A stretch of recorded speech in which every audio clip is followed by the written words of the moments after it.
नहीं पड़ा। उन लोगों का ड्रेसिंग सेंस, बात करने का तरीका, बोलने का स्टाइल मुझे इतना पसंद आया कि यार कुछ भी हो, मुझे इस इंडस्ट्री के बारे में समझना है और मुझे इस बिजनेस के अंदर सफल होना है। और उस समय हम दिल्ली शिफ्ट हुए थे। आप में से बहुत सारे लोग जानते होंगे, जब हम किसी दूसरे शहर में जाते हैं तो मकान बनाना, पढ़ाई लिखाई, मतलब बहुत स्ट्रगल होते हैं। तो उस समय हमारा घर जो था दिल्ली में, वो कच्चा मकान था। मैंने वो कंपनी ज्वाइन करी। उस कंपनी में प्रोडक्ट आते थे फ्लोर क्लीनर, और हमारे घर में लगता था पोता गोबर का। अब गोबर के लीपने पे फ्लोर क्लीनर क्या काम करेगा? राइट। दूसरा प्रोडक्ट था वहां पे ग्लास साफ करने का, और हमारे घरों में साफ एक ही ग्लास होता है, शीशा, जो खुंटी में टंगा होता है, और उसी के ऊपर टांग देते हैं कंघा, है ना।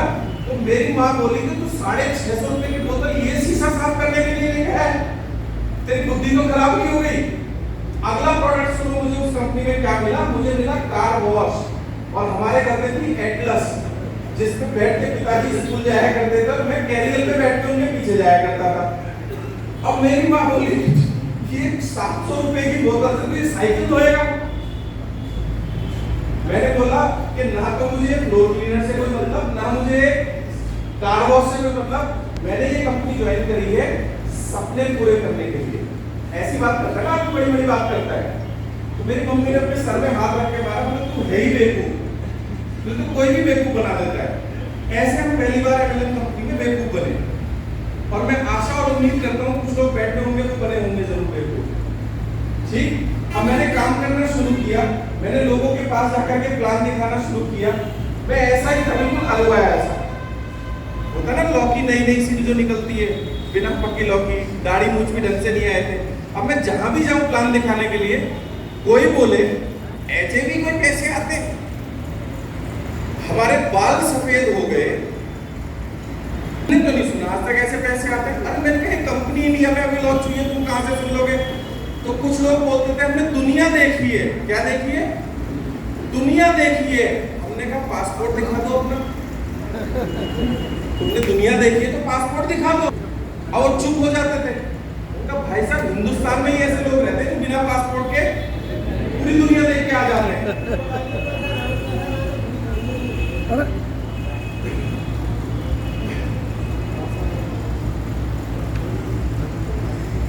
अब कुछ लोग मिलते थे कि भाई साहब ये बाल मैंने धूप में सफेद नहीं करे, तुम सिखाओगे मैं पैसा कमाना। मेरे दिमाग में बात घुसती नहीं थी कि सफेद बाल से पैसे का लेना देना क्या है। राइट। इलॉजिकल तर्क मुझे दिए जाते थे। खैर मैंने खूब कोशिश करी, 6 महीने में जितना छटपटा सकता था, मैंने जितने प्लान दिखा सकता था मैंने दिखाए। और सोचो कितनी ज्वाइनिंग हुई होगी, अंदाजा कोई एक नंबर। भाई 6 महीने मैंने बहुत मेहनत करी। कितने लोग जुड़े होंगे मेरे साथ? 15-20, 10-20 जुड़ गए होंगे। एक भी कमबख्त मेरे साथ नहीं आया, एक भी। पूरे 6 महीने में एक भी कोई मेरे साथ ज्वाइन नहीं करा। अब भाई साहब मुझे अपने ऊपर शक होने लगा कि यार मैं कुछ गलत कर रहा हूँ, ये कंपनी गलत है। और नए लोगों के साथ अक्सर ऐसा होता होगा, जब वो लोगों से बात करते हैं लोग नहीं जुड़ते। अच्छा जुड़ो ना जुड़ो एक अलग बात है, मोर बना के भेजते हैं भाई साहब। सार्वजनिक रूप से जब तक बेइज्जती ना करते 10-20 लोगों के बीच में, तब तक उन्हें चैन नहीं पड़ता, है ना। वेस्टीज बिजनेस जिन लोगों ने करना शुरू किया होगा उन लोगों का नाम मुंह नहीं पड़ चुका होगा, है ना, स्पेलिंग ना पड़ चुका होगा। और अक्सर आपसे सवाल पूछा जाता है, और भाई कहां गई तेरी मर्सिडीज? कितने करोड़ रुपए का चेक है, 2-4 लाख में उधार भी दे दे। बोलते ऐसे, मुझे भी बोलते थे। खैर ये सारे चैलेंजेस आते गए। वहां मीटिंग्स और ट्रेनिंग का मैं पार्ट बना। फिर मुझे मेरे मित्र जिसमें रिजवान खान, उन्होंने मुझे एक अन्य कंपनी का प्लान दिखाया जिसमें 3 जोड़ी पैंट कमीज के कपड़े होते थे। हमने वो कंपनी ज्वाइन करी, और 2003 में मेरी सैलरी हुआ करती थी 8,000 रुपए, और मैं पार्ट टाइम नेटवर्क मार्केटिंग से कमाया करता था 20 से 25,000 रुपए। सोचो आपकी सैलरी से कितना आप पार्ट टाइम कमा रहे हो। और धीरे धीरे वो चीज आगे बढ़ती गई। मेरी सैलरी हुई 20-25 हजार रुपए, और मैं पार्ट टाइम कमाया करता था 60 से 65,000, 70,000 रुपए। यानी नेटवर्क मार्केटिंग की ताकत मुझे पता लग चुकी थी।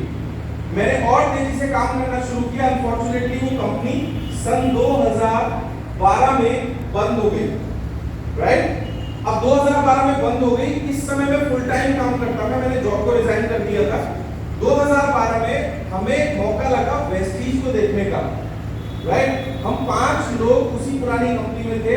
हमें विवेक कुमार सक्सेना जी से मिलने का मौका मिला। मैं चाहूंगा एक बार जोरदार तालियां विवेक सक्सेना जी के लिए। विवेक सक्सेना जी के माध्यम से हमें मौका मिला सिद्धार्थ जी से मिलने का। अभी कुछ लोग मिलके आए होंगे सिद्धार्थ जी से, राइट। कमाल की पर्सनैलिटी, आज 1 करोड़ रुपए महीना से ज्यादा कमा रहे हैं। 2012 में जब मेरी मुलाकात हुई थी, उस समय उनकी इनकम 20 लाख रुपए महीना थी, और 2012 में 20 लाख रुपए एक बड़ी रकम होती है। 20 लाख रुपए आज भी एक बड़ी रकम होती है नहीं होती? अगर आपके आने शुरू हो जाए तो मामला बढ़िया बन सकता है। तो सिद्धार्थ जी से मिले, विवेक सक्सेना जी से मिले, बाली सर, दीपक सर, सबसे मिलने के बाद हम लोगों ने निर्णय लिया कि भाई हम वेस्टीज शुरू करेंगे 5 लोग मिलके। तो हम 5 लोगों ने as a grow rich associate हमने मिलकर के इस बिजनेस को करना शुरू किया। और शुरू करने का डिसीजन लेने में कोई दिक्कत नहीं होती, दिक्कत आती है जब हम काम करना शुरू करते हैं। मैं लोगों को प्रोडक्ट के बारे में बताता था, लोगों को क्या, मुझे ही समझ में नहीं आते थे हरे नीले पीले कैप्सूल। मुझे लगता था कि मैंने किसी को कैप्सूल दिया और गलती से प्राण बाहर आ गया तो क्या होगा? भाई हम डॉक्टर थोड़ी थे, हम तो इंजीनियर थे, ये काम डॉक्टर हो गए। तो शुरू में मुझे बहुत सारे चैलेंजेस फेस करने को मिले। और आज ये मर्सिडीज BMW में हम लोग घूमते, भाई साहब शुरू में हमारी जो रेल बनी थी ना, तो आप अंदाजा नहीं लगा सकते। हमारे साथ में रेहान खान जी, ये देख रहे हैं, ये वाले सीलमपुर में एक महिला को ये प्रोडक्ट देके आए, ठीक।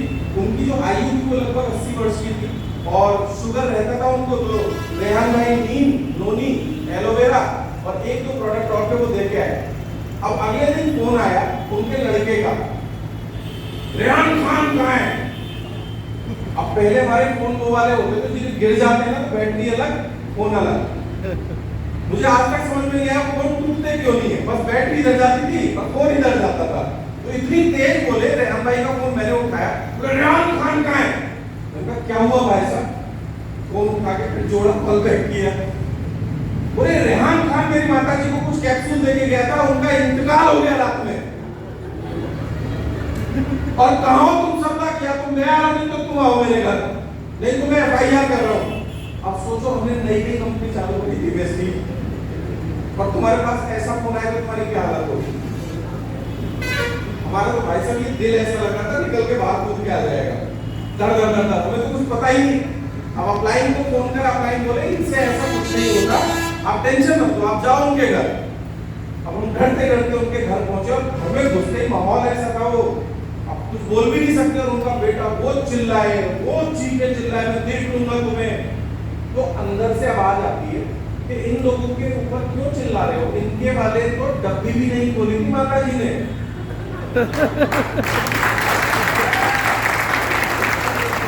कोई को खान के लड्डू बता के गया तो उनसे हुई उनकी हालत खराब।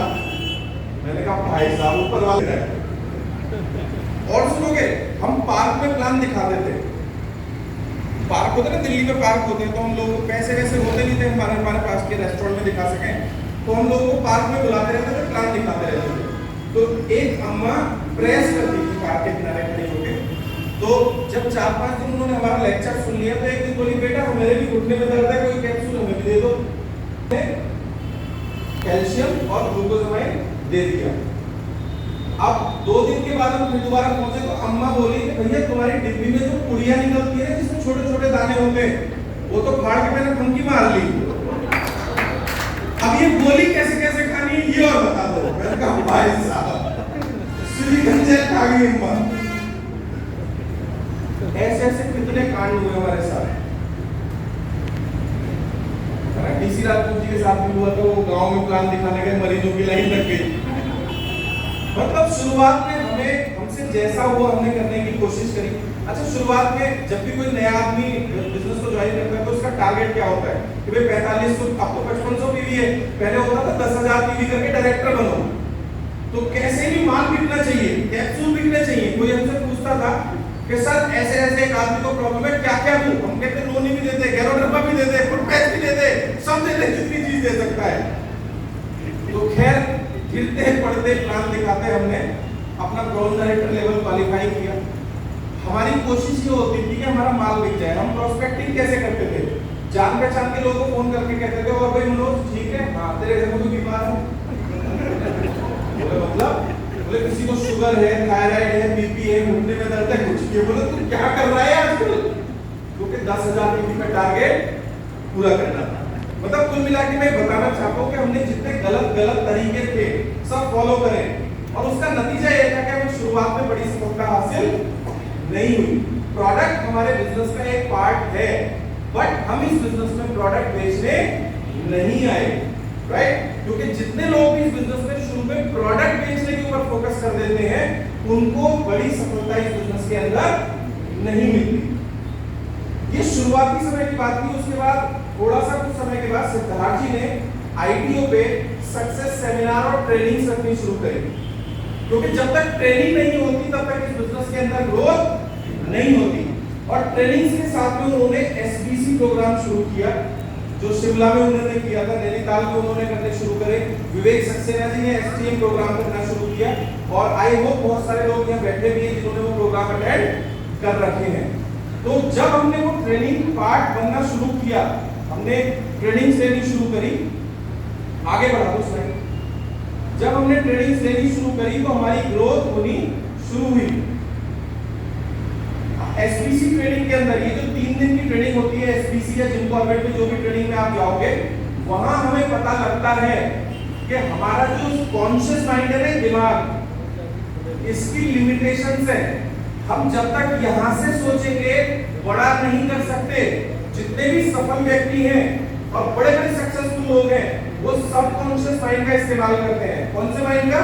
Subconscious mind. हिंदी में चेतन मन और अवचेतन मन बोला जाता है। हम सब लोगों को प्रोग्राम किया गया है बचपन से, राइट? बचपन से हमारी प्रोग्रामिंग की गई है गरीब लोगों की तरह, गरीब लोगों की मानसिकता की तरह। हम बड़ा नहीं सोचते, और यही कारण है कि हम जिंदगी में बड़ी सफलता हासिल नहीं कर पाते। मैं ट्रेनिंग पार्ट में इसे अच्छे से कवर करूंगा। सिद्धार्थ जी ने, विवेक सक्सेना जी ने हमें बताया सोचने का तरीका, राइट? सोचने का हमें तरीका बताया, कॉन्शियस सबकॉन्शियस कैसे होता है। इसके लिए 2 से 3 दिन का समय चाहिए होगा। हमने ट्रेनिंग्स में आना शुरू किया, प्रोस्पेक्टिंग कैसे करनी है, लिस्ट कैसे बनानी है, प्लान कैसे दिखाना है, लोगों को मीटिंग्स में कैसे लेके जाना है, प्रोडक्ट की ट्रेनिंग कैसे करनी है, राइट? हमारे पास एक प्रोडक्ट ऐसा है जिसमें हजारों लाखों करोड़ों रुपए का टर्नओवर किया जा सकता है, बट हमें प्रोडक्ट की जानकारी तो हो। अब से 20 साल पहले हमारे देश में जो सबसे ज्यादा मृत्यु होती थी वो इन्फेक्शन की वजह से होती थी। हमारे देश में जो सबसे ज्यादा लोग मरते थे वो टीबी से मरते थे। लेकिन पिछले 18 से 20 साल में पैटर्न चेंज हो गया है। अब लोग हार्ट अटैक से ज्यादा मरते हैं, कोलेस्ट्रॉल की वजह से। तो ये जब जानकारी हमें होनी शुरू हुई, हमने अपनी टीम के लोगों को जानकारी देनी शुरू करी, हमारे प्रोडक्ट्स रेगुलर बेसिस पे जाने शुरू हुए। आजकल महिलाओं को हार्मोन्स की, थायराइड की ये दिक्कतें बढ़ती चली जा रही हैं। वहां हमें बताया गया कि कैसे फ्लैक्स ऑयल लेकर के आज हमारी फीमेल्स की सेहत को सुधारा जा सकता है। मैं आप लोगों को बताऊं, आप लोगों को आश्चर्य होगा, पुरुषों के मुकाबले महिलाओं को ज्यादा पोषक तत्व चाहिए होते हैं। 45 से 50 पोषक तत्व आदमियों को चाहिए, लेकिन 55 से 60 तरह के विटामिन मिनरल्स महिलाओं को चाहिए होते हैं। और महिलाओं के अंदर वो डेफिशिएंसी होने की वजह से कुछ कॉमन प्रॉब्लम उन्हें 20 से 25 साल 30 साल की उम्र में होनी शुरू हो जाती है। आप लोगों ने अक्सर सुना होगा, फीमेल्स अक्सर शिकायत करती है कि मेरे सर में दर्द रहता है, मेरी कमर में दर्द रहता है, थकावट रहती है। फीमेल्स का सब सिस्टम्स इस तरीके के आयरन और कैल्शियम की कमी उनको रहती है। ये सब जब हमने ट्रेनिंग्स में सीखना शुरू किया और उन चीजों को ट्रेनिंग करके अपनी टीम में बताना शुरू किया, तो अचानक से हमारे टर्नओवर बढ़ने लगे। हमारी टीम के लोग और ज्यादा समझदार होने लगे, सफल होने लगे, टीम के अंदर चेक बनने शुरू हुए, राइट? क्योंकि जब तक जानकारी नहीं रहेगी, आप इस बिजनेस में लोगों को जोड़ तो सकते हो, भाई ज्वाइनिंग के पैसे थोड़ी लगते हैं हमारे बिजनेस में, ज्वाइनिंग फ्री होती है, लेकिन आपने देखा होगा कि हमारी बहुत बड़ी टीम बनने के बाद भी हमारी इनकम नहीं आती है। तो इस बिजनेस को करने के कुछ तरीके हैं जो हमें ट्रेनिंग्स के जरिए सीखने होते हैं। उन ट्रेनिंग्स को लेने के बाद में हमारे चेक में और इनकम में ग्रोथ आनी शुरू हुई। शुरुआत की अगर मैं बात करूं तो मुझे पूरा लगभग 6 महीने लगे थे, 6-7 महीने सिर्फ ड्रॉइंग डायरेक्टर क्वालिफाई करने में। मैं अगर अपनी इंडिविजुअल आईडी की बात करूं, राइट, चेक इतना ज्यादा नहीं आता था कि जितने बड़े चेक के लिए हमने बिजनेस को ज्वाइन किया था। इस बिजनेस को मैंने ज्वाइन किया था मर्सिडीज लेने के लिए, क्योंकि सिद्धार्थ जी से जब मैं पहली बार मिला तो मैंने उनकी मर्सिडीज देखी थी, राइट, और वहां से मेरी इनकम, जब मैंने अपने तरीके से किया तो मर्सिडीज नहीं आई। आपके साथ भी ऐसा होता होगा, लोग जुड़ते हैं लेकिन जुड़ने के बाद उन्हें काम करने का तरीका पता ना होने की वजह से वो इस बिजनेस में बड़ी सफलता हासिल नहीं कर पाते। दोस्तों, पहले साल की अगर मैं इनकम की बात करूं तो मात्र 2,86,000 रुपए पूरे साल में मैंने कमाए, 23-24,000 रुपए महीना के आसपास। दूसरे साल की जो मेरी इनकम थी वो थी 4,61,000 रुपए। तीसरे साल की अगर मैं इनकम की बात करूं तो लगभग 7.5 लाख रुपए पूरे साल के, महीने को डिवाइड करोगे तो लगभग 62,000 रुपए। ये वो समय था जब ट्रेनिंग्स का पार्ट बनना हम शुरू हुए, एसबीसी और एसटीएम में जाना शुरू करा। चौथे साल की इनकम लगभग 15 लाख रुपए, और जब 1 लाख रुपए से ऊपर की इनकम आना शुरू हो जाती है तो लाइफ थोड़ी सी अच्छी हो जाती है। मुझे आज भी याद है, शुरुआत में जब मैंने इस बिजनेस को करना शुरू किया था, मेरे पास पैसे नहीं थे कलकत्ता जाने के। मैं विदाउट टिकट ट्रेन में बैठा और कानपुर सेंट्रल पे मुझे पकड़ लिया गया और पूरी रात बिठा के रखा। अब वो अगले दिन सुबह भगवान जाने उसका क्या हृदय परिवर्तन हुआ, मैंने उसे सच बता दिया और मैंने कहा साहब बिजनेस कर रहा हूँ, मैं आगे से ऐसा कभी नहीं करूंगा। तो उसने बोला ठीक है, तुम देखने में शरीफ लग रहे हो, अच्छे इंसान लग रहे हो, लेकिन ऐसा आगे से मत करना। जब आप काम करना शुरू कर देते हैं तो ऊपर वाला भी आपकी मदद करता है। आपका इंटेंशन गलत नहीं होना चाहिए। काम करते गए साहब, 5वें साल की इनकम लगभग 20,47,000 रुपए, छठे साल की इनकम थी 35 लाख रुपए। अगर महीने की बात करो तो लगभग 3 लाख रुपए महीना, और यहाँ तो फिर मजा आना शुरू हो गया, राइट। अब से पहले पत्नी कहती थी करवा चौथ पे अंगूठी तो दिलवा दो, काम किया तो दिलवा दो। हालत ये होती थी, वो कहती थी आधे मैं मिला लेती हूँ, जो मुझे थोड़े बहुत इधर उधर से मिलते हैं, लेकिन मैं वो भी नहीं करवा पाता था। बट अब हालत ऐसी हो गई थी कि भैया क्या चाहिए, करवा चौथ पे मिलो, दिवाली पे मिलो, सब टाइम लो, राइट। अब हालत इस समय ही हो गई है, हाँ जी क्या लेना है, अरे क्या इतनी सारी चीजें पहले से रखी हुई है और क्या करेंगे लेके, तो ठीक है ये 1 लाख रुपए रख लो, कैसा लगेगा, बढ़िया लगेगा ना। अब लाइफ बिजनेस की वजह से ऐसी हो गई है।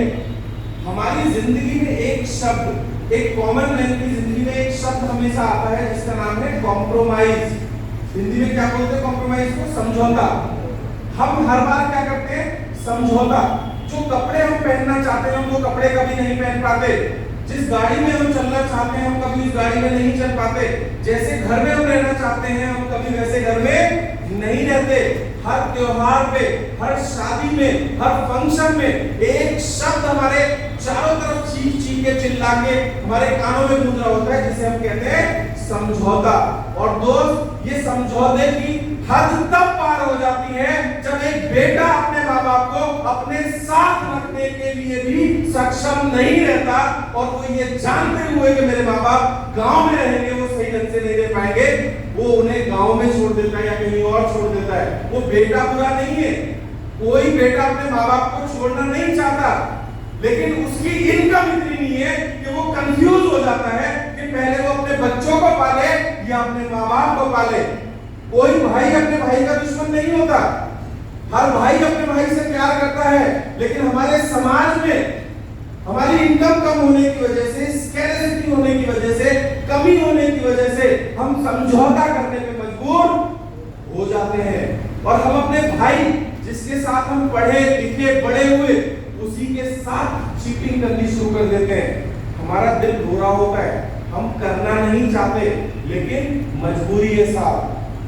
वो बहन जिससे हम बहुत प्यार करते थे बचपन में, हमारा दिल करता है कि जब वो रक्षाबंधन में आए तो हम उसे बहुत अच्छा गिफ्ट दें, लेकिन हमारी सिचुएशन अलाउड नहीं करती है, हमारी इनकम इतनी ज्यादा नहीं होती है, हम करना बहुत कुछ चाहते हैं लेकिन हम कर नहीं पाते। और ये समझौता वर्ड जिंदगी भर हमारे साथ रहता है, और जिस दिन हम हरिद्वार जाते हैं इससे पिंड उसी दिन छूटता है। दोस्त, इस बिजनेस में आने के बाद ये समझौता नाम का जो शब्द है ये मेरी जिंदगी से अब by the grace of God, by the grace of my parents, appliance के आशीर्वाद से अब समझौता करने की जरूरत नहीं पड़ती है। मेरी मम्मी को बड़ा शौक है अपने पीहर जाने का। मुझे आज भी याद है जब स्ट्रगल के समय थे, उनका बहुत मन करता था, वो नहीं जा पाती थी। अब गाड़ी, ड्राइवर और पेट्रोल डीजल फुल करवा के गाड़ी दे दी जाती है, 2 दिन के लिए जाओ, 4 दिन के लिए जाओ, 5 दिन के लिए जाओ। वो बड़ी खुश होती हैं, वो दिल से दुआ देती हैं, राइट। आज हमारे घर में इस तरह के लड़ाई झगड़े नहीं होते कि बर्थडे पे क्या देना है, कहाँ जाना है, कहाँ खाना खाने जाना है। इस बिजनेस की बदौलत आज वो सारी प्रॉब्लम्स हमारी खत्म हो चुकी हैं। अगर मैं बात करूं 7वें साल में ये 42 लाख लिखा हुआ है, मैं टोटल अब तक की अगर बात करूं 2012 में मैंने इस बिजनेस को ज्वाइन किया था, 4.5 करोड़ रुपए में यहाँ से टोटल अब तक अर्न कर चुका हूं। बात 4.5 करोड़ की भी नहीं है, बात है आदमी जब पैसा कमाता है तो सिक्योरिटी के लिए मैंने यहाँ पे प्लॉट्स भी खरीदे, बहुत सारे इन्वेस्टमेंट भी किया। अगर मैं बात करूं तो लगभग 2 करोड़ से ज्यादा का मेरा अपना पोर्टफोलियो है, जिसे 2025 से पहले मैं 100 करोड़ रुपए करने वाला हूं, राइट। और ये सब चीजें मैं आज आपको भी शेयर करूंगा।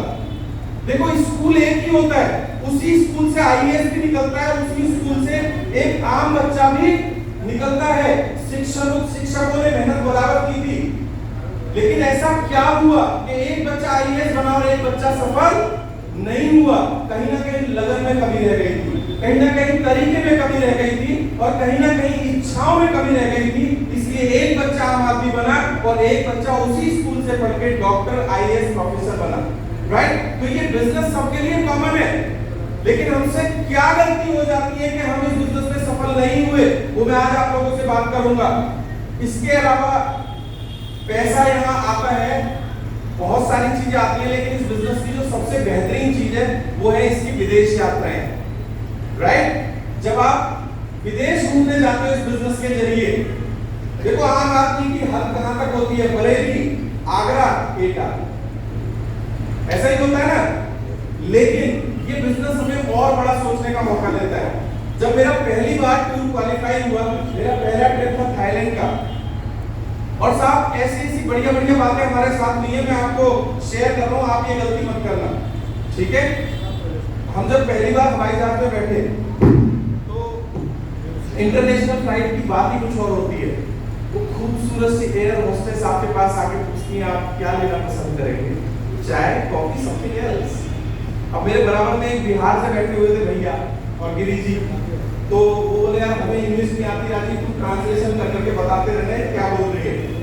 तो इंटरनेशनल फ्लाइट में ना मुंह पूछने के लिए तौलिया आते हैं, क्या आते हैं? तौलिए। जब आप बैठ जाते हो तो ठंडे या गर्म टॉवल्स आते हैं, वो रोल बने होते हैं, और हमें किसी ने बताया था कि हवाई जहाज में बैठोगे तो खाने की चीज मिलेगी। अच्छा, वो तौलिए भी ऐसे सजा के लेके आई, गोल गोल रोल बना के, और चीमटा सा ले रखा था उसने स्टील का, और वो एक एक करके उठा के दे रही थी सबको। हमने कहा यार क्रीम रोल या कुछ बढ़िया चीज होगी। इससे पहले मैं देखूं मेरे बाजू वाले ने कच्चे जैसी मूवी कर दिया और बोले तो तौलिया है। तो कुछ चीजें सीखते हैं साहब, ऐसी बहुत सारे मौके होते हैं। फिर हमने कॉफी मंगाई, धीरे धीरे फ्लाइट उड़ी, उड़ने के बाद में 40,000 फीट की ऊंचाई पे जब हवाई जहाज उड़ रहा होता है और आपके पास चाय कॉफी होती है और नीचे आसमान होता है, तो आपको एहसास होता है कि यार तुमने कुछ बढ़िया करा। और उसके बाद हम थाईलैंड पहुंचे। कुछ फोटोग्राफ मैं आप लोगों को दिखाना चाहता हूँ। इन फोटोग्राफ्स को दिखाने का मेरा एक खास मकसद है। पूछो क्या?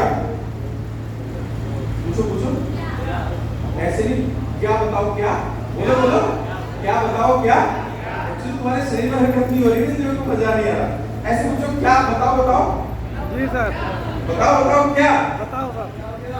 ये फोटो मैं आपको इसलिए दिखा रहा हूँ जिससे कि आप चिड़ो, आप किलसो, आप खुंदक से भर जाओ और खूब सारे प्लान दिखा के अगली बार विदेश यात्रा पे हमारे साथ चलो।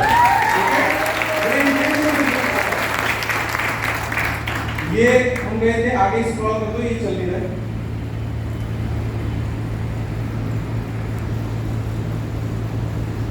ये गिरी जी बैठे हुए हैं, रिजवान जी हमारे साथ में।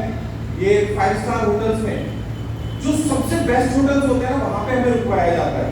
और हम देसी आदमी हर चीज पहले समझ के जा रहे थे, मतलब पहली बार आदमी जाता है तो बड़ा देख के जाता है, कहीं कुछ गड़बड़ ना हो जाए। ये देख लो, एक वो था, ये कहो ना प्यार है फिल्म आई थी ना, कहो ना प्यार है, टापू पे शूटिंग हुई थी, तो हमें वहां ले जा रहे थे नाव में बिठा के। अच्छा, हमने तो यूपी के आदमी, बुलंदशहर में मेरा जन्म हुआ है, रोड पे जी बस खाली मिलती है तो आदमी धप्पा मारता आगे वाली सीट पे, ड्राइवर के पास है ना, हवा सब लगती है, भीड़ भाड़ को टेंशन होती नहीं, तो हम भी लपक के वहां स्टीमर में आगे बैठे। अब आगे वो जो ड्राइवर था बोला नो गो बैक, मैंने ऐसी तैसी सीट दे रही हमने पहले, कैसे भेज देगा, तो आगे नजारा देखने को मिलता है ना। बोला एज यू विश। अब उसने स्टार्ट करा, जैसी सवारी पूरी हुई तो ऐसे समझो ये नाव है, ठीक है, पहले तो धीरे धीरे ऐसे गया, डर से ऐसे कर दिया उसने, ये उछल रही है, तैर रही है और हम यहाँ बैठे हैं, सोचो उसकी रेलिंग पकड़ के। अब यहाँ मैं सामने रिजवान जी ने क्या पढ़ा मुझे नहीं पता, मैंने हनुमान चालीसा, दुर्गा चालीसा, जितनी आती सब पढ़ गए। ये देखो जैकेट पहना रखी है हमें, जैसे तैसे हम किनारे पे पहुंचे। मैंने उससे पूछा, मैंने कहा भैया ये कभी पलटती भी होगी? बोला हाँ, इसलिए तो तुमने जैकेट दे रखी है। तो हो गया काम बढ़िया। तो ऐसे आपको एडवेंचर करने को वहां पे मिलते हैं। अच्छा, इससे पहले की घटना सुनो, हमें एक दिन पहले बता दिया गया था कि भाई ऐसे ऐसे आपको समुद्र में ले जाया जाएगा, वहां पे आप नहाओगे धोओगे। तो हमारे यहाँ तो देखो जब गंगा जी जाते हैं तो तौलिया लेकर बढ़िया हम साथ लेके जाते हैं, होता है ना, तो गंगा जी जा रहे हैं तो थैले में सामान रख के जाते हैं। अब जब हमें बताया गया तो हमने भी अपने तौलिए रूम में से अपने बैग में भर लिए, और हमारे लिए हर बस में एक गाइड होता है जो हमें बताता है कि जब ये करो वो करो, तो हम अपना बगल में दबा के तौलिया बस में जाके बैठ गए। और गाइड बोले ये क्या लाए हो? हमने कहा भाई कह रहा नहाने ले जाएंगे, तौलिया लाए अपना। उसने हाथ मारा, कह रहा सर वहां आपके लिए सब सुविधाएं हैं, वहां आपको तौलिए भी मिलेंगे, आप नहाओ खाओ, नहाओ पियो, खाना पीना जो करना है सब चीज की सुविधा रहेगी। मैंने कहा ये जुगाड़ बढ़िया है। मैं आपको बता दूं, वेस्टीज से शानदार ट्रिप इस दुनिया में कोई कंपनी नहीं करवा सकती।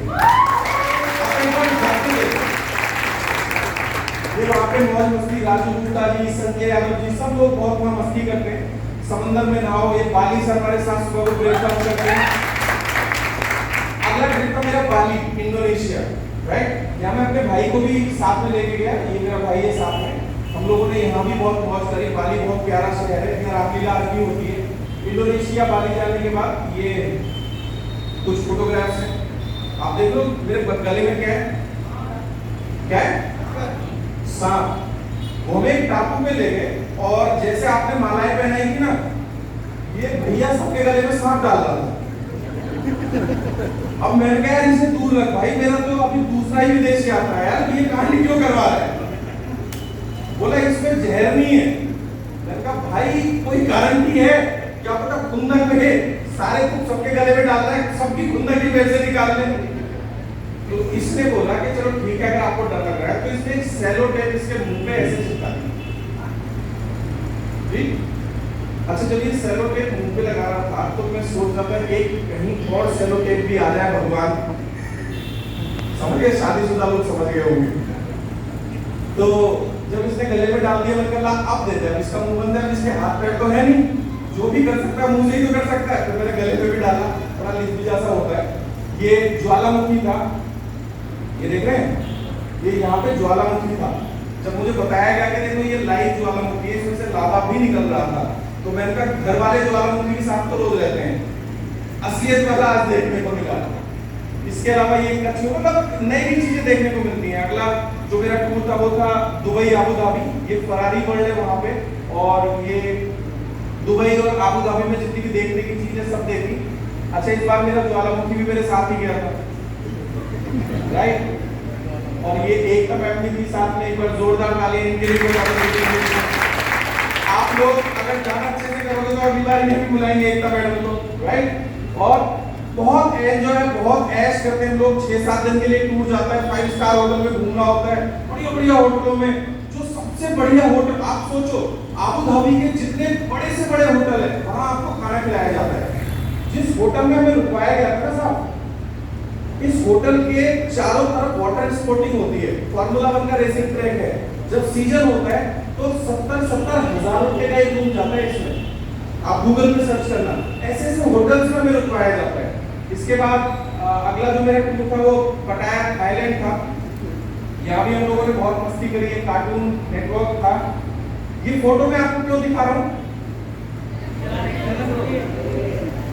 जिससे आप ज्यादा प्लान दिखाओ और अगली बार आप भी हमारे साथ विदेश यात्रा पे आओ, तो चिड़ो अच्छे तरीके से, ठीक है?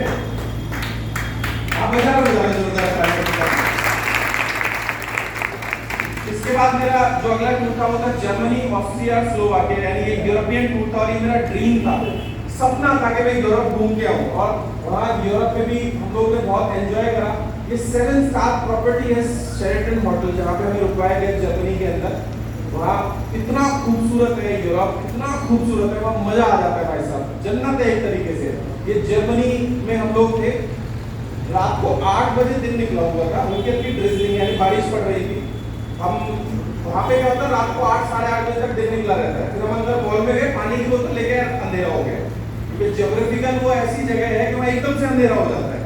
मतलब जब हम दुनिया देखते हैं तो बहुत सारी चीजें नई देखने को और सीखने को मिलती है। ये बाली सर हमेशा साथ होते हैं, दीपक सर, कंवर सर, ये गाला डिनर होता है वहाँ पे। जब भी हम विदेश यात्रा पे जाते हैं तो रात को डिनर कंपनी रखती है, जितने भी अचीवर्स हैं वो सब एक साथ खाना खाते हैं और कंपनी अपने अगले साल की प्लानिंग हमसे शेयर करती है, इसे गाला डिनर बोलते हैं। इसके अलावा BMW का शोरूम, BMW ने अब तक जितनी गाड़ी बनाई है वो सब यहाँ पे है। BMW ने सबसे पहले बनाया रॉकेट के इंजन, क्या बनाए? रॉकेट के इंजन। फिर उन्होंने कार बनाई, फिर बसेस बनाए, ट्रक बनाए, साइकिल बनाई। तो जब वो गार्ड बता रहा था मैंने कहा भैंसा बुद्धि और ट्रैक्टर रह गया भाई, बस बाकी सब तो इन्होंने बना, जल्दी वो भी बना देंगे। तो ये म्यूजियम देखने का मौका मिला वहाँ पे सारे मॉडल से, और फुल ऑन मस्ती करते हैं। अगला ट्रिप था मेरा स्टार क्रूज के ऊपर, ये मेरी जिंदगी का सबसे बेस्ट टूर था। इस स्टार क्रूज के अंदर 3 तो रेस्टोरेंट थे साहब, और अगर तुम खो गए तो तुम्हें किसी की मदद लेनी पड़ेगी अपने कमरे तक पहुंचने के लिए। 2700 लोग थे, 4 स्विमिंग पूल थे, एक इसमें कैसीनो था, 2 शॉपिंग मॉल थे, और नीचे से ऊपर जाने के लिए लिफ्टें लगी हुई थी। इतना शानदार और इतना बड़ा।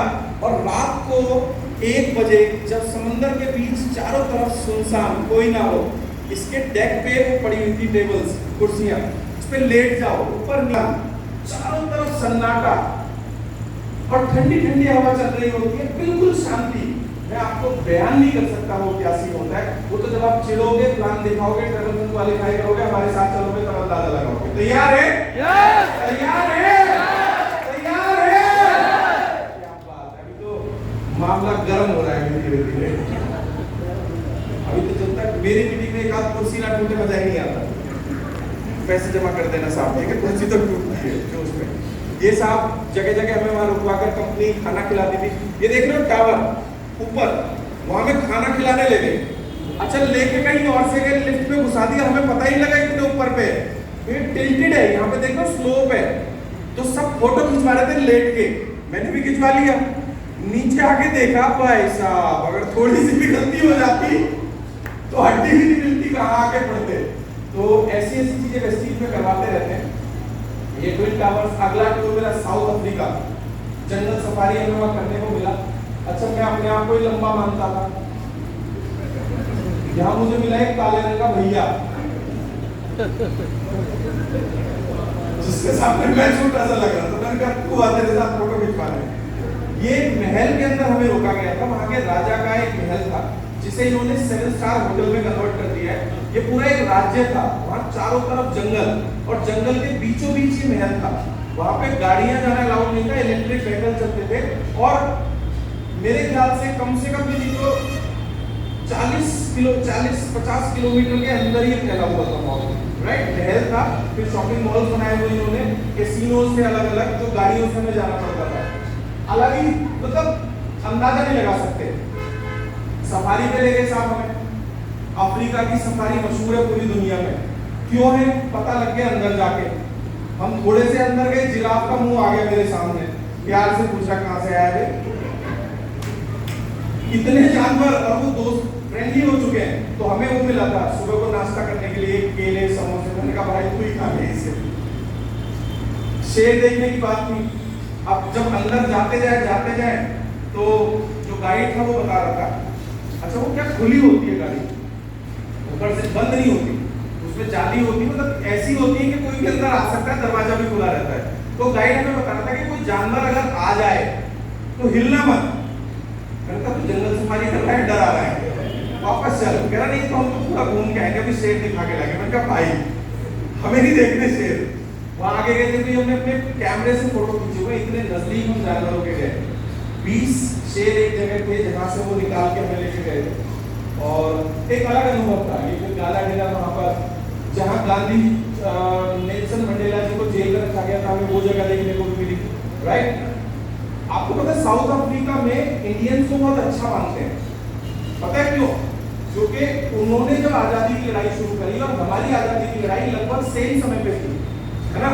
और जब वो डिमोटिवेट हो जाते थे तो गांधी जी को सक्सेस सेमिनार करने जाते थे। गांधी जी साउथ अफ्रीका जाया करते थे वहां लोगों को मोटिवेट करने। तो साउथ अफ्रीका के लोग इंडियंस को बहुत अच्छा मानते हैं। फिर वो जेल भी हम लोगों ने देखी जहाँ पे उनको कैद रखा गया था, मतलब कुल मिला के अल्टीमेट। और इसके बाद हो गया लॉकडाउन। क्या हो गया? लॉकडाउन। अब लॉकडाउन खुलने का इंतजार है, हमारी एमएनसी पैक रहती है, पासपोर्ट भी पैक है। भाई जब विदेश यात्रा जाएगी हम तो सबसे पहले दे देते हैं अपना पासपोर्ट, होती है हमारा नंबर। इस दुनिया में जितने शहर हैं, जितनी जगहें हैं, धीरे धीरे वैसे ही हमें सब घुमा देगी। 11 कंट्री में घूम चुका हूँ, इनमें से 3 कंट्री ऐसी है जहाँ 3 बार जा चुका हूँ। दुबई में 3 बार अपने बिजनेस को डेवलप करने के लिए पर्सनल ट्रिप पे भी कई बार होके आ गया हूँ। तो इस बिजनेस की बदौलत मुझे न सिर्फ एक अच्छी इनकम मिली, प्रॉपर्टीज खरीदने का मौका मिला, शेयर्स म्यूचुअल फंड खरीदने का मौका मिला, साथ ही साथ विदेश यात्राएं करने का मौका मिला। और बचपन से मेरी एक सपना था कि मेरी अपनी एक कार होनी चाहिए, राइट। मुझे आज भी याद है जब मैं छोटा था तो हमारा मकान रेनोवेट हो रहा था गांव का। तो दरवाजा जब मैं खेत पे जा रहा था तो मैं बोल के गया चाचा जी को कि दरवाजा छोटा मत लगवाना, दरवाजा बड़ा लगेगा क्योंकि मेरी गाड़ी इसके अंदर नहीं जाएगी, छोटा सा ही था। और जब वापस खेत से आया तो वही दरवाजा दोबारा खड़ा कर दिया गया और मैं रोया बहुत। तो चाचा जी बोले तू रो क्यों रहा है, तू बड़ा तो हो जा, जब तू बड़ा हो जाएगा तेरी कार आ जाएगी तो हम दरवाजा तुड़वा के बड़ा करवा देंगे, चिंता मत कर। वो ड्रीम मेरा बचपन से था। और मैं चलाता था पैशन हीरो होंडा लाल, जो मैंने 1 लाख किलोमीटर तो तब चलाई जब उसका मीटर ठीक था, और 1-1.5 लाख किलोमीटर मैंने बिना मीटर के चलाई होगी। हीरो होंडा वालों को भी पता लगता ना, मुझे इनाम देते, राइट। उसके इंडिकेटर बेचारी के ऐसे ही लटके रहा करते थे। और हीरो होंडा स्प्लेंडर और पैशन की एक खूबी है, टूटे हुए भी इंडिकेटर बेचारे दम नहीं तोड़ते, वो ऐसे भी ब्लिंक करते हैं, ठीक। मोटरसाइकिल वाले के लिए तीनों मौसम बेकार है। गर्मियां हेलमेट में भाई साहब पसीना भर जाता है, जो सफेद सफेद अंदर तो इकट्ठा हो जाता है ना, स्मेल आती है। सर्दियों में लपेट लपेट के दुखी हो जाते हैं, पता नहीं कहां से ठंड आती है ना। अब बरसात में तो जो कारीगरी हमारे ऊपर होती है वो भगवान तो सब जानते ही है। मैंने अपनी जिंदगी का एक बड़ा समय मोटरसाइकिल पर बिताया। और दिल्ली में बहुत सारी लग्जरी कार होती है, वह रेड लाइट पे आपको ऑडी, BMW, मर्सिडीज बहुत ज्यादा देखने को मिलती है। सोचो मई जून की गर्मी में आप मोटरसाइकिल पे बैठे हो, आपके बाजू में रेड लाइट पे एक मर्सिडीज आके रोकती है। उसका अंदर का इंटीरियर, उसकी सीटें, उसका वो ठंडा ठंडा एसी जब आदमी के मुंह पे चल रहा होता है, चश्मा लगा रखा होता है, वो सपनों में खो जाता था। पीछे से फिर हॉर्न बजता था, चल बे ग्रीन लाइट हो गई आगे बढ़। ये सपना मैंने न जाने कितनी बार देखा और मुझे उम्मीद थी सिर्फ इस चीज से कि एक ना एक दिन ये सपना पूरा होगा। और 29 मई 2017 को वो दिन मेरी जिंदगी में आया जब मेरी मर्सिडीज मिली। और मजे की बात, अब मेरे पास नहीं है, हमारे नेटवर्क में अभी मैं कैलकुलेट कर रहा था 45 से ज्यादा लग्जरी कार्स हैं, ऑडी, BMW, मर्सिडीज। अभी एक लड़का है वो कह रहा है कि मैं फरारी लेके आऊंगा, मैं लेके आओ। अच्छा फायदा देखो, मजेदारी, इस प्रोग्राम से पहले मैं जयपुर गया, राइट, तो उसमें कुछ धक्की लगने की वजह से कुछ फॉल्ट था, तो मैंने सर्विस के लिए दे दी। तो मैंने कहा मर्सिडीज से नहीं जाएंगे, हम ऑडी से जाएंगे। तो एकता मैम और उनके हस्बैंड के साथ हम ऑडी से हैं, लाल रंग की जो बाहर खड़ी हुई है। ऑडी, BMW, मर्सिडीज, इस बिजनेस के अंदर कोई बड़ी बात नहीं है, आप कुछ भी अचीव कर सकते हो बशर्ते आप सपना देखना जानते हो और उन्हें पूरा करने के लिए वो मेहनत करने के लिए तैयार हो। मैंने आपको ये सारी चीजें बताई नहीं, मैंने आपको ये सारी चीजें दिखाई। दिखाने के पीछे लॉजिक ये नहीं है कि मैं अपना गुणगान करना चाहता हूं, दिखाने के पीछे लॉजिक सिर्फ इतना सा है कि हम सभी लोग हाथी हैं, लेकिन हमें प्रोग्राम कर दिया गया है गरीब रहने के लिए। हमें से ज्यादातर लोगों ने वो कहानी सुनी होगी बचपन में कि जब हाथी छोटा होता है तो उसे जंजीर से बांध दिया जाता है। ऐसा नहीं कि हाथी कोशिश नहीं करता, हाथी पूरे जोर लगाता है, एक दिन, एक महीना, एक साल, 2 साल, लेकिन वो जो जंजीर होती है वो कुछ इस तरह की होती है कि हाथी जितना जोर लगाएगा उसके पैर में उतना ज्यादा जख्म होगा। अब हाथी जब भी कोशिश करता है उसके पैर में दर्द होना शुरू हो जाता है। पहले 1 साल, 2 साल, 3 साल, 4 साल, अब 5 साल, 4 साल तक हाथी के दिमाग में क्या प्रोग्रामिंग हो जाती है कि मैं इस जंजीर को नहीं तोड़ सकता, और अगर तोड़ने की कोशिश करूंगा तो मेरा पैर जख्मी हो जाएगा। और जिस दिन उसके दिमाग में प्रोग्रामिंग फिट हो जाती है उसके बाद उसे जंजीर से नहीं बांधा जाता, उसे एक पतली सी रस्सी से बांध दिया जाता है और कुर्सी तक से बांध दिया जाता है, क्योंकि हाथी अब मानसिक रूप से मान चुका है कि इस जन्म में तो ये रस्सी में नहीं तोड़ पाऊंगा। एक सर्वे हुआ, एक सर्वे में एक बड़ा सा फिश एक्वेरियम, जहां पे मछली पाली जाती है ना, शीशे का जो बनाते हैं, एक बड़ा सा एक्वेरियम बनाया गया और उसमें 2 शार्कों को डाल दिया गया। शार्क फिश सबसे ज्यादा एग्रेसिव मानी जाती है, राइट, वो बहुत ज्यादा अटैकिंग होती है। तो उस एक्वेरियम के अंदर 2 शार्क मछलियों को रखा गया और उन्हें खाने के लिए कुछ भी नहीं दिया गया। लगभग 5 दिन जब वो भूखी रही तो उन जो एक्वेरियम था उसके बीचों बीच शीशे की एक दीवार खड़ी कर दी। शीशे की दीवार के इधर कुछ छोटी मछलियां डाली गई। अब मछलियां देखकर शार्क क्या करेगी, अटैक करेगी, लेकिन जैसे ही वो अटैक करेगी उसके बीच में क्या आ गया, शीशा। उसने बहुत कोशिश करी, इतनी कोशिश करी कि उसके नाक से खून निकलने लगा, और इस प्रक्रिया को लगभग 25 से